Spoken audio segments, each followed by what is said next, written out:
I want to thank you all for showing the support, for especially for H.A. Goodman, and not even openly saying I don't agree with him, and he has integrity, believes what he is saying, and reports on what he sees, and that he's honest. That's the key thing, is that he's dedicated to being honest about, and though his epistemology, I'm like, no, there's stuff you still need to know, that until you take that on and take on the ramifications, that's the hard part. That's what the red pill is. It's not just knowing, it's then understanding what all of it ends up meaning, or what it means to know differently than you knew before. That's maybe a better way of putting it. I really like that a lot of you were like, I don't agree with him, and I like the guy, and because that's the deal. Principles over the personalities. That is why I still, to a great extent, I don't throw Milo out like forever or anything like that. There's this one woman who, she's one of the most pious Catholics I know. She loves Milo. And she was like, she's one of the people who came out almost the exact same kind of darkness I did. Like, she was living in the same city, we crossed paths, and it just hit us, like we started talking about a few things, and because I recognize she's like so old school, she veils and everything, and gives charity to the nuns and looks out for them at their abbey and stuff like that, and delivers them food and stuff like that. She's about it. She's really about it. And her whole thing, she's like, no, Milo's going to come back. Milo will give up the partying. He'll get tired of it. Time.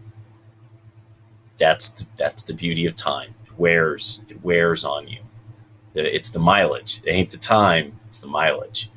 And at some point, and I don't mean that in some vulgar way. I just realize that could be rather vulgar sounding.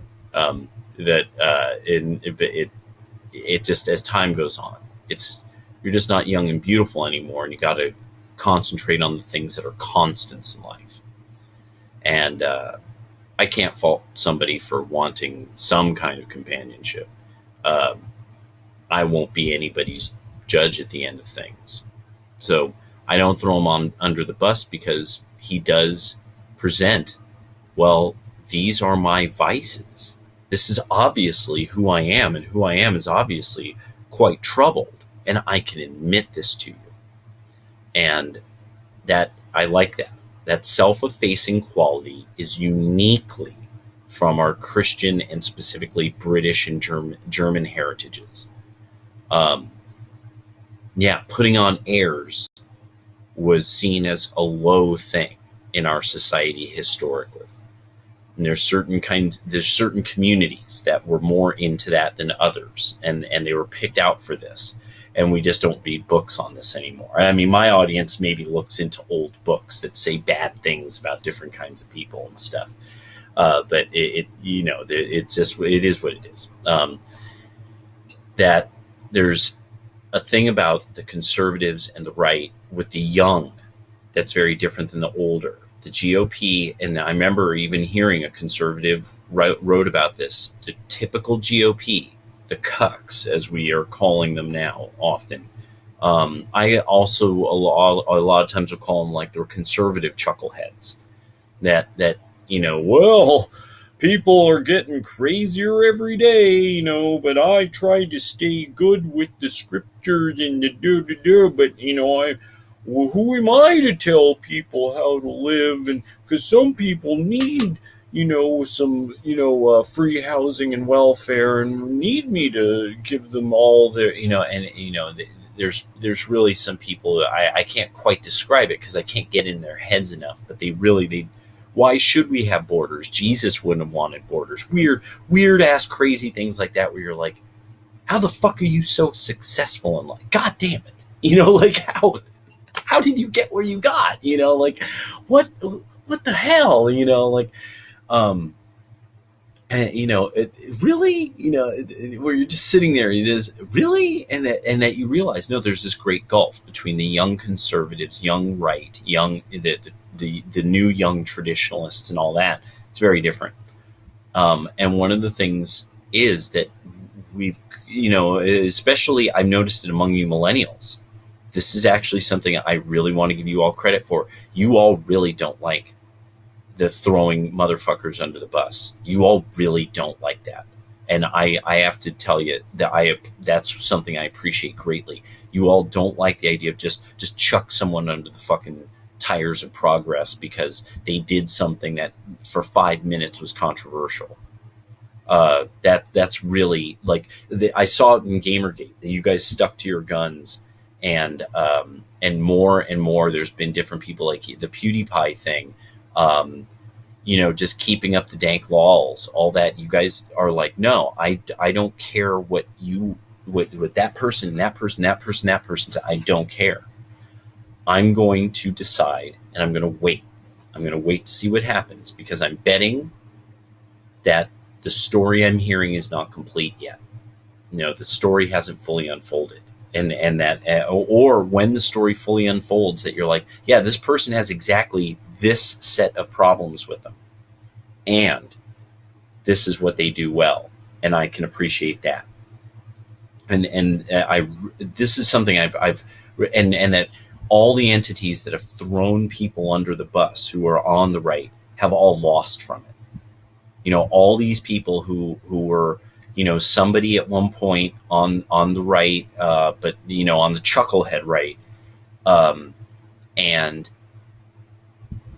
they got thrown under the bus for saying something that was a little too much, but now they're a big deal on YouTube. Their website's a big deal. They're one of the peoples that have to get banned by Facebook in Germany because they're so damn dangerous. And then you see other people, I won't say who, are with the right, the new right, the reactionaries, and they decide to try to throw somebody under the wheels.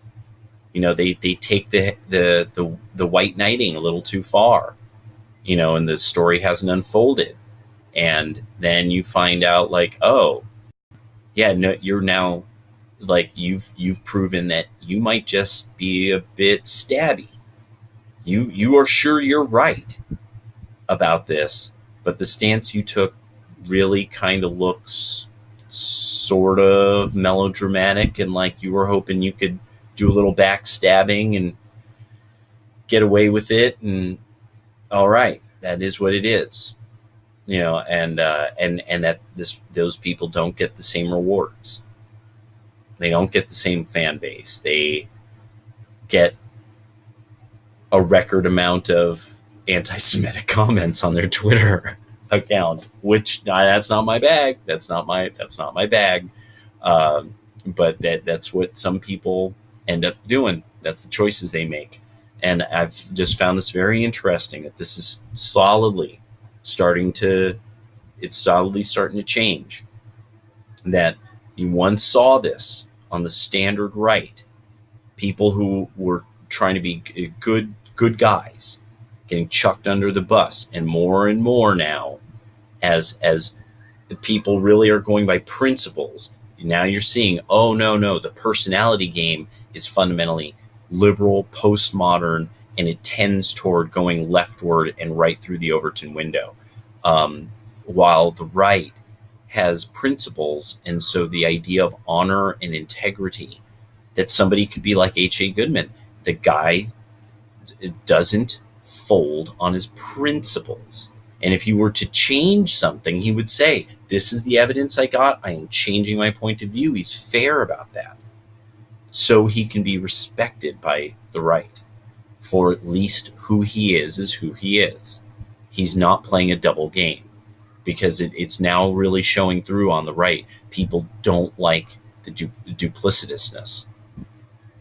Yeah, backbiting and duplicitousness. I'm seeing both punished quite regularly among the new right and the alt-right, and and melodrama as well. I'm seeing punished, and these are all things that really it needs to be. That's the whole point. It needs to be kind of beaten out of personalities. until they are sublimate. I mean, really, kind of the purpose, the purpose of once the Christian alchemy and such, really to uh, sublimate a lot of those vices and to extract the virtues that really are at their base and are just terribly confused and not imbued with the proper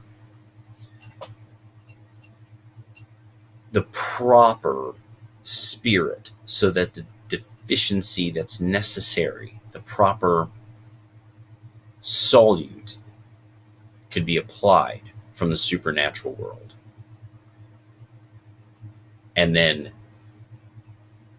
a true virtue can then be extracted from what the person's soul was, to cultivate the soul so that it is worthy unto God and the New Jerusalem.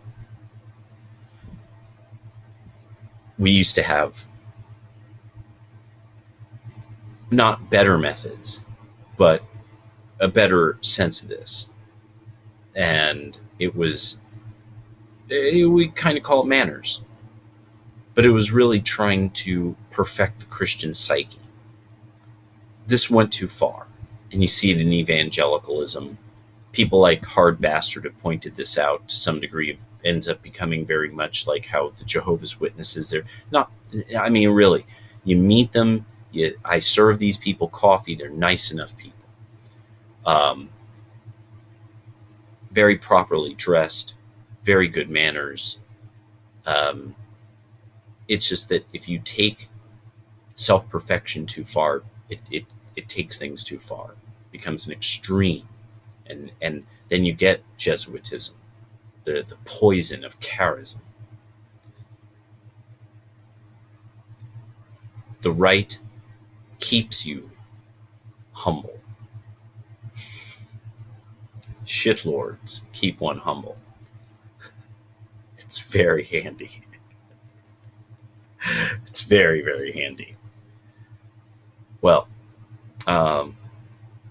H.A. Goodman's a good guy. He's a great source. He's a very good source.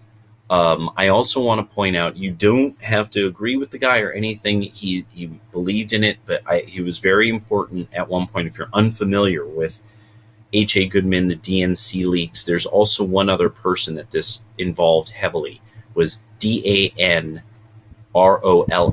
Dan Raleigh, of, I believe, Colorado or Nevada.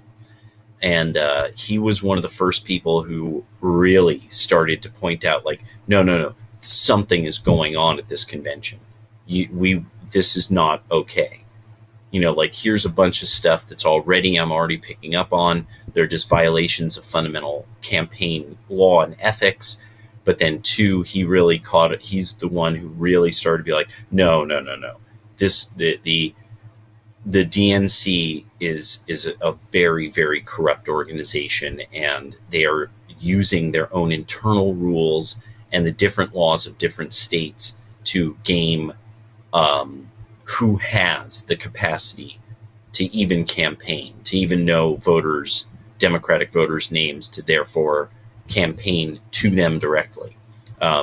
He was a very good source for this, because the whole deal is that once you saw the infrastructure, the data infrastructure for how this was done, you could extrapolate that data infrastructure and figure out how this could be done at a much larger level for electronic voting methods.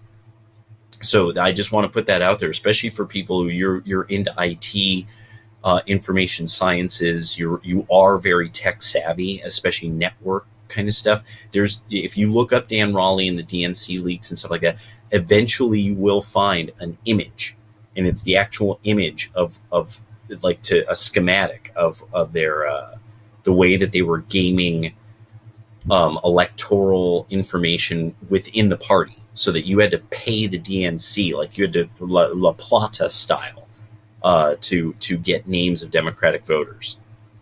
And that's how Bernie was getting, a major way Bernie was getting cheated. Or anybody. I mean, anyone at all who was running against Hillary. But I mean, especially especially Bernie Sanders. And it doesn't matter that I didn't agree with Bernie Sanders. I wanted to see a head-to-head. I want to see socialism up against nationalism and free markets, because that would have put a lot more pressure on people who favored big government and socialism, to actually have to step out of the shadows and really admit it. And it would have there would be no fence to sit on after that. But yeah, so that there we go. I just wanted to throw that out there later.